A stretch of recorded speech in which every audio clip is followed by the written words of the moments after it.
एक मिनिट ताई, आज या ठिकाणी जी धार जो सर्कल आहे, हा जो विभाग आहे, तुम्हाला जो चाहणारा वर्ग होता आणि आज या ठिकाणी प्रचंड जनसमुदाय या ठिकाणी या सभेला दिसतोय, काय सांगणार?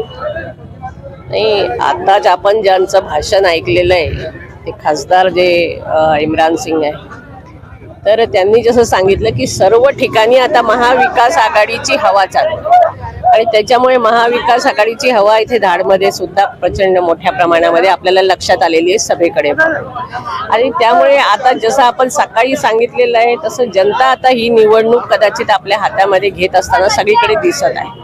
आणि म्हणून आमच्या वेळेसचं वातावरण थोडं वेगळं होतं, आजचं वातावरण थोडं वेगळं आहे हे सर्वांच्याच लक्षात आलेलं आहे. आणि आताच खासदारांनी ती परिस्थिती सगळीकडे सांगितलेली आहे की दमदाटी, दडपशाही, लोकशाही बुडवण्याचं काम, संविधान काय म्हणतात त्याला हटवण्याचं काम, हे असं अनेक गोष्टीचे आता सध्या म्हणजे. आणि खरं म्हणजे शेतकरी हवालदिल झालेला आहे. सोयाबीनला भाव नाही आहे, त्याच्यामुळे लोक परेशान झालेले आणि म्हणून महाविकास आघाडीकडे सर्वांची वाटचाल सुरू असलेली आपल्याला दिसत आहे.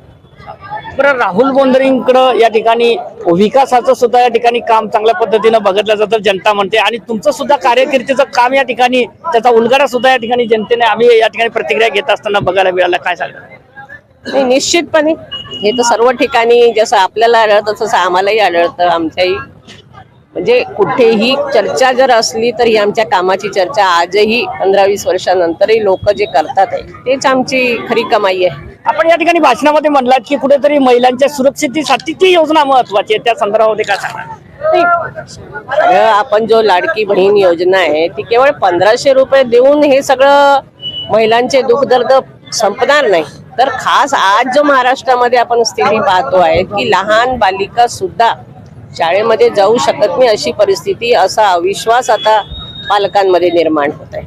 आणि त्यामुळे महिला सुरक्षित नाही आहे हे आपल्या सर्वांना माहिती आहे. आणि म्हणून महिला सुरक्षित असली पाहिजे. पहिले 1500 रुपयाला कोणाचाही विरोध असण्याचं काही कारण नाही. शेवटी पैसे जनतेचेच आहे, टॅक्समधूनच ते लोकांना वाटप केले जात आहे. परंतु ते 1500 रुपये घ्या आणि आम्हाला मतदान करा असं जर बोलत असतील तर हे चुकीचं आहे.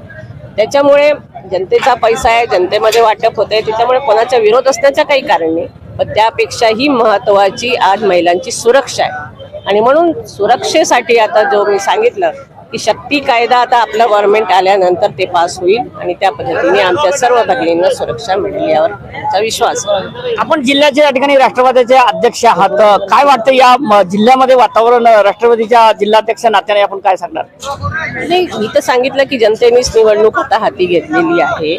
महाविकास आघाडीचं सगळीकडे वातावरण आहे, त्याच्यामुळे त्याच्यामध्ये राष्ट्रवादी सुद्धा सहभागी आहे. आणि त्यामुळे आज सकाळपासून आम्ही अनेक गावं घेतलेली आहे. आपण सकाळी साकेगावमध्ये आमची बाईट घेतलेली आहे. त्यामुळे वातावरण आपणही पाहतात. त्याच्यामुळे खऱ्या अर्थाने अतिशय आनंदाचं वातावरण आहे. येत्या 20 तारखेला निश्चितपणे लोक आता इथे चिखली मतदारसंघामध्ये अंजया निशाणीवर मतदान करून राहुल भाऊंना निवडून आणणार आहे. याबद्दल कोणाच्याही मनामध्ये शंका नाही. Okay, thank you. घ्या थोडा.